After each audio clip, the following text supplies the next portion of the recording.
My name's Marcus. I'm 30, single, and to be honest, a bit of a loner. I've got a few close friends, but my social life is pretty low-key. Most of my time is spent working at a tech company, playing video games, and hanging out with friends when I can. Nothing too exciting. One of those friends is Peter. We met a few years ago at a concert, and over time we became good enough buddies to grab drinks or go to the occasional party. Peter's a cool guy, but he's a lot younger than me, just 19. Still, we clicked. But this story isn't about Peter. This is about his mom, Laura. I didn't know her that well, but I'd seen her a few times when I hung out at Peter's house. She was in her late 40s, but she didn't look it. She was a total knockout, to be honest. Not that I ever thought about her that way. She was just Peter's mom, after all. But recently, things had gotten complicated for her. Peter called me one evening after work sounding a little bit off. His voice wasn't its usual upbeat self. "Hey, Marcus, can you do me a favor?" he asked, hesitating for a second. "Yeah, sure. What's up?" I replied. I was in a good mood, just about to crack open a cold one. But when Peter asks for help, it's not like he does it often. So I was more than happy to listen. My mom, she's not doing well. She's really taking this whole divorce thing hard, and she's been locked up in the house all day. I don't think she'll leave for anything, but she's really upset about it. I don't want her driving right now. Can you pick her up? She refuses to take a cab. I could tell by his tone that this wasn't just a small favor. Peter sounded worried, and that was enough to make me drop whatever I was doing. I didn't think twice. I agreed without hesitation. "Of course, man. Where is she?" Peter gave me the address and I grabbed my keys. I hadn't seen Laura in a few weeks, but I knew she was going through a rough time. I didn't know the details of her divorce, but I knew that it had been messy. She and her husband had been together for years, and from what I'd heard, it wasn't exactly a happy ending. The last thing anyone needs after something like that is to feel alone, especially when you've been with someone for so long. When I got to her place, I parked and rang the doorbell. She opened the door, and right away I could see it in her eyes. It was more than just sadness. There was a deep, quiet pain there. I could tell she wasn't okay. And that's when I realized how much harder things were for her than I'd imagined. This wasn't just about a broken marriage. It was about the end of a chapter in her life that she had probably invested everything in. "Hi, Marcus," she said, forcing a smile that didn't reach her eyes.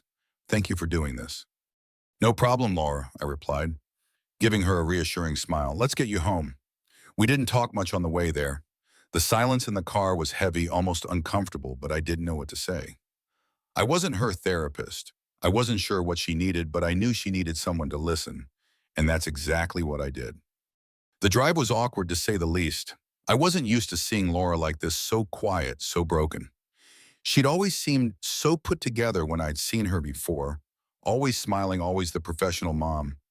But now it was like a different person had replaced her. There was no denying the pain in her eyes.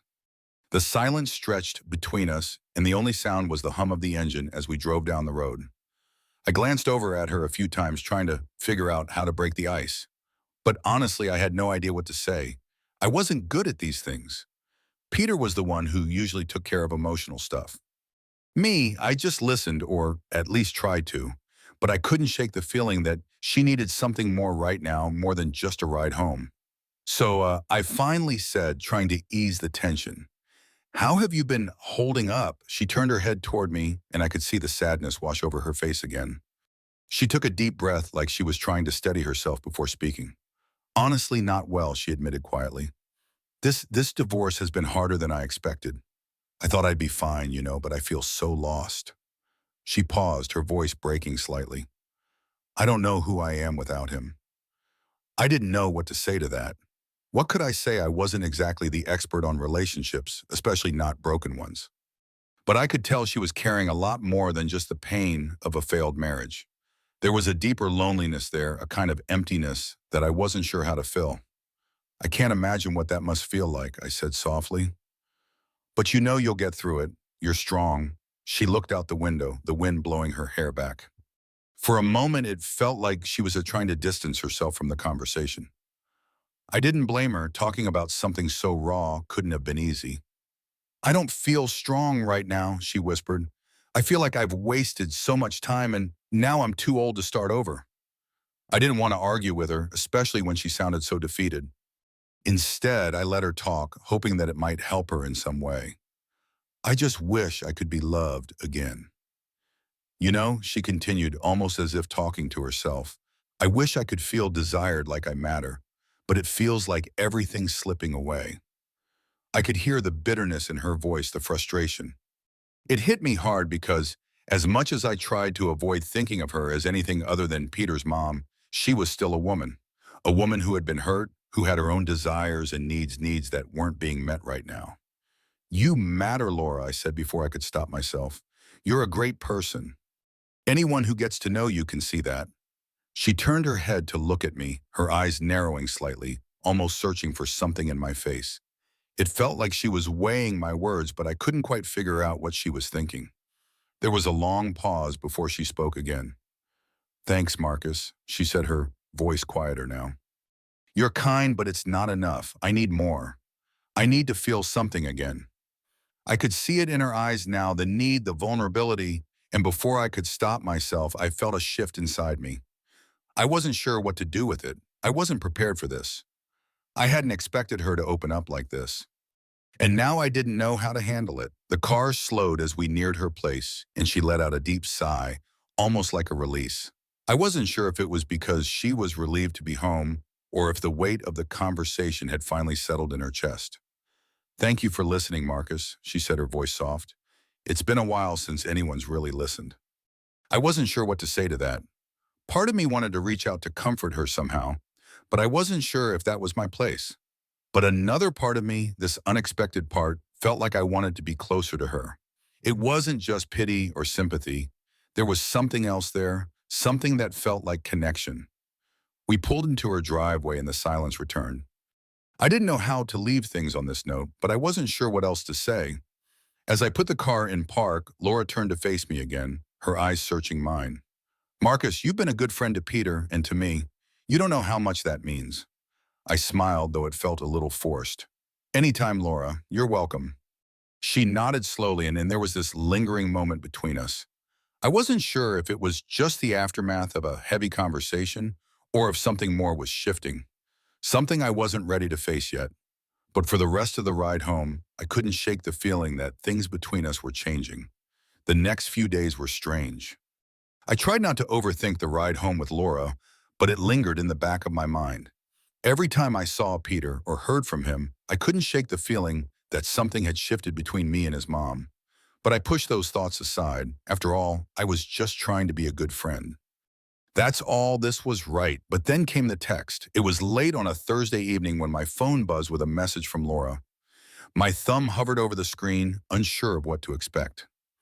It was just a simple message. Can we talk tomorrow? I need someone to listen. I didn't hesitate. I wasn't sure what was going on with her, but if she needed someone to talk to, I was willing to be there. I quickly replied, Of course. What time works for you? She responded almost immediately, her message short but clear. How about 800 p? I'll be home. Thanks, Marcus. That was it. My stomach did a weird flip, and for a moment I considered backing out, but I didn't. I knew Laura needed someone who wasn't emotionally tied to her in a way that would cloud the conversation. Peter had his own baggage, and I didn't want to add to that. When I arrived at her house that night, I was nervous, not knowing what to expect. I rang the doorbell and waited, my mind racing with possibilities. What could she need to talk about now? Was she still struggling with the divorce, or was it something else? She opened the door looking a little more put together than the last time I saw her, but there was still something off about her. Her eyes had a tired, almost distant look. Hey, she said softly, stepping aside to let me in. Thanks for coming. No problem, I replied, trying to keep things casual as I followed her into the living room. What's going on? She gestured for me to sit on the couch. Her movements were slower than usual, more deliberate. She seemed like she had something important to say, but I wasn't sure what. Once I sat down, she took a deep breath, staring down at her hands before speaking. I've been thinking a lot about our conversation the other night. She began, her voice low and hesitant, and I've realized I need more than just someone to listen to me. I wasn't sure where this was going, but my stomach tightened with some unfamiliar feeling. What do you mean? I asked carefully. She sat down across from me, folding her legs under her as she looked at me. I don't want to sound crazy or desperate, but I think I've been really lonely for a long time now. She hesitated, her gaze falling to the floor as if she couldn't quite meet my eyes. And I'm tired of feeling invisible. I stayed quiet, letting her talk. I could tell she was struggling with something deeper, but I didn't want to rush her. Losing my marriage, losing the life I thought I had, it's all just changed everything, she continued, her voice breaking slightly. I didn't think I'd be here at 48, wondering if I'll ever find someone who sees me again. I wasn't sure what to say. I felt bad for her, really. She wasn't just talking about her failed marriage. She was talking about her identity, her self-worth. I couldn't imagine how tough that must have been. I know I'm not exactly in a place to start something with anyone right now, she added quickly, as if trying to justify her vulnerability.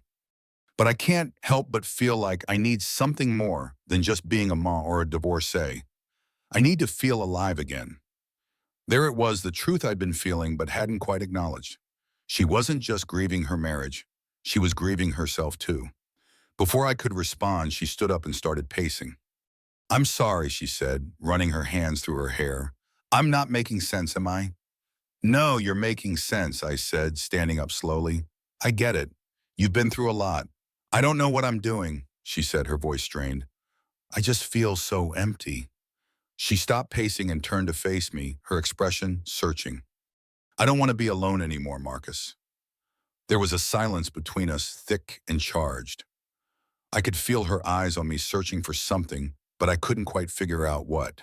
It was in that moment, when I looked at her, really looked at her, that I saw it, the pain, the need, and something else, a subtle pull that I couldn't ignore. It was a quiet, almost unspoken invitation, but I wasn't sure how to respond. She took a small step toward me, her voice barely above a whisper. "I don't know what I'm asking for, Marcus, but I need someone, even if it's just for tonight." I didn't know what to say.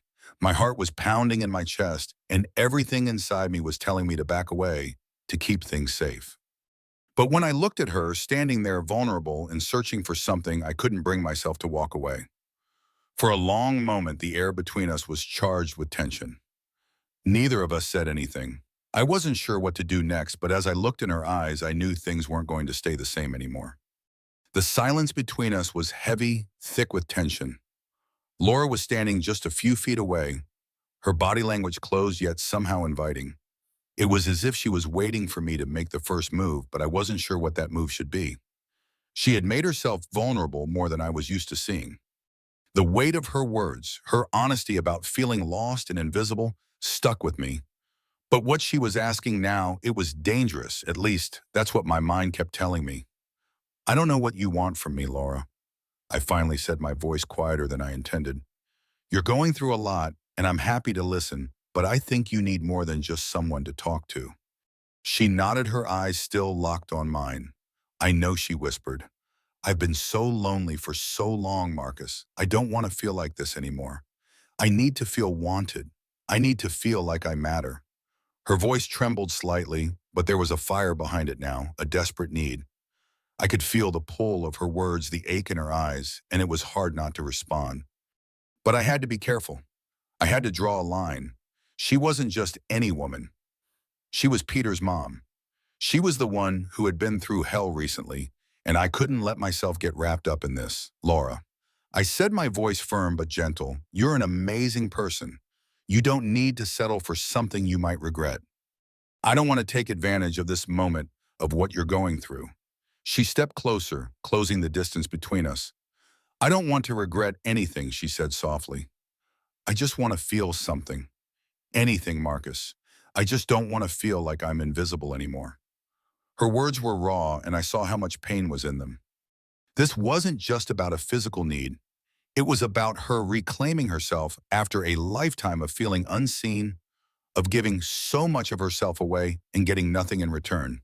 And yet the thought of crossing that line, of making this something more, made my stomach churn. I wasn't sure if I was the right person to help her through this. I wasn't even sure if I was the right person to help her get over it. "You're not invisible," I said quietly, my heart pounding.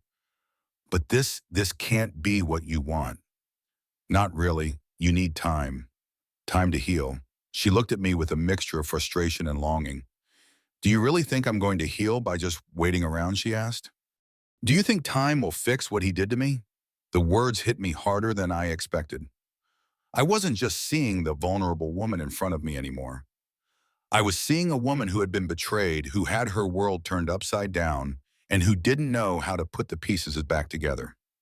She had given everything to someone who didn't deserve it. And now she was left with nothing but the aftermath of that pain. No, I don't, I admitted. But that's why I can't be the one to fill that hole for you. I can't be the one to make everything better. She nodded slowly as though she understood, but the look in her eyes suggested she wasn't ready to give up. I know you're right, she said quietly, looking down at her hands. But sometimes I just want to feel alive again. Like I'm more than just someone's ex-wife or someone's mom. I took a deep breath, running my hand through my hair, unsure what to say next. The urge to comfort her was strong, and part of me wanted to give in to the moment, but I couldn't. It wasn't just about what I wanted. It was about what was best for her. Maybe we both need some space, I suggested, my voice quiet but firm. You need time to figure things out to heal, and I need time to figure out how I can be there for you without crossing any lines. For a moment, she just stood there looking at me. Then almost imperceptibly, her shoulders relaxed and the tension in her face faded. Yeah, I think you're right, she said softly. I've been pushing too hard, haven't I? I nodded, relieved that she seemed to understand. It's okay. I'm here for you, but let's take it slow. All right. No rushing into anything. Not now. Not until you're sure what you really need. She gave a small, almost sad smile. I don't know what I need yet, but I'm glad you're here, Marcus. I really am. And with that, the moment passed. The heavy air between us lightened just a little, but I knew that things weren't over. Laura wasn't done processing what she was going through, and I wasn't done questioning whether or not I had done the right thing by getting involved at all. I left her house that night feeling unsettled. I didn't know what was going to happen next, but one thing was clear: things between Laura and me were different now. Whether we acknowledged it or not, we had crossed a line. The question now was how we were going to move forward. It had been a week since that night, a week of uncertainty, of avoiding each other's gaze whenever we saw each other. But there was no avoiding the truth. Things had changed. What happened between me and Laura couldn't be undone, but it didn't feel like something I could just ignore either. Every time I thought about it, I was left with this nagging feeling in my chest, a sense that I had stepped into a place I couldn't come back from, no matter how hard I tried. It was Sunday afternoon when I got the call from Peter. I hadn't spoken to him much since the whole situation had unfolded, but he was a good friend, and I knew he was worried about his mom. He'd mentioned how hard things had been for her, and I hadn't been the greatest support, even though I'd meant well. Hey, Marcus, you have a minute to talk. Peter's voice was steady, but there was something in it. Something that told me he knew more than he was letting on. Yeah, of course. What's up? There was a long pause before he spoke again. Look, I know things have been weird between all of us, but I need you to talk to her. I don't think she's doing okay. She hasn't been the same, and I think she's been holding back a lot. I think she needs closure, or maybe she needs something else. His words hung there heavy with unspoken meaning. It didn't take a genius to figure out what he was really asking. Peter wanted me to fix things. He wanted me to make sure his mom was all right, even if it meant putting aside everything that had happened between us. All right, I said, trying to keep my voice calm. I'll talk to her. The conversation was brief, and I knew it wasn't going to be easy. I didn't even know what I was going to say to her, but I couldn't leave things hanging like this. Not when it felt like everything was on the verge of falling apart. I drove to Laura's place. The familiar drive somehow felt heavier than before. The distance between us had been growing, and now I wasn't sure if I was even welcome. But I had to do this. Not just for Peter, but for both of us. When I arrived, Laura was sitting outside on her porch, looking out at the empty street. She didn't seem surprised to see me, though she didn't immediately get up to greet me either. I could tell that she was still working through her emotions. The way her shoulders sagged and her gaze was fixed ahead, distant. Hey, I said, keeping my distance at first. Can we talk? She looked up, her eyes meeting mine with a faint, tired smile. Yeah, I figured you'd come eventually. I took a deep breath and sat down next to her, careful not to get too close. The last thing I wanted was to make things worse, but I wasn't sure how else to approach it. Peter's worried about you. I began, trying to break the silence. He says you've been pulling away. She exhaled slowly, nodding. I know, it's just everything's been too much, Marcus. I'm not the woman I was before all this happened. I've been stuck in this cycle of grief, of anger, and I don't know how to get out of it. Her honesty hit me harder than I expected. Laura was used to putting up walls, to being the strong one, the one who kept everything together. But now she was raw, vulnerable, and I could see how much it was eating her up inside. I know I've been a mess, she continued. But I've also been doing a lot of thinking, and I've realized I don't want to keep making mistakes. I don't want to keep pretending everything's okay when it's not. I don't want to use people, Marcus. I don't want to use you. I sat there for a long moment processing her words. The weight of everything we'd gone through was finally hitting me too. Laura was right. We had crossed a line, and it wasn't just about the physical part anymore. It was about understanding where we both were emotionally and what we needed or didn't need from each other. I'm not going anywhere, I said quietly. But we need to figure out how to fix this, not just for you, but for me too. Laura nodded, wiping away a tear that had fallen down her cheek. I don't want to lose you as a friend. I don't want to lose anyone. I don't think we'll lose each other, I said, reaching out and giving her a reassuring squeeze on the arm. But we have to be honest about what we want, about what we need. There was a long silence, and for a moment we both just sat there, letting the words hang in the air. Finally, Laura turned to me, her expression softer now, less conflicted. I think, uh, I think we're both in a place where we need to focus on ourselves. I need to get my life together. I need to heal. And I think you need to keep being the guy who helps me see what's real. I'm here for you, I said. I'll always be here, Laura. But it's time to put some distance between us. Not because I don't care, but because I want you to be the person you used to be before all of this. She smiled faintly, her eyes still wet, but filled with something I hadn't seen in a while. Peace. I think that's the right call, Marcus. And just like that, the tension that had been building between us began to loosen.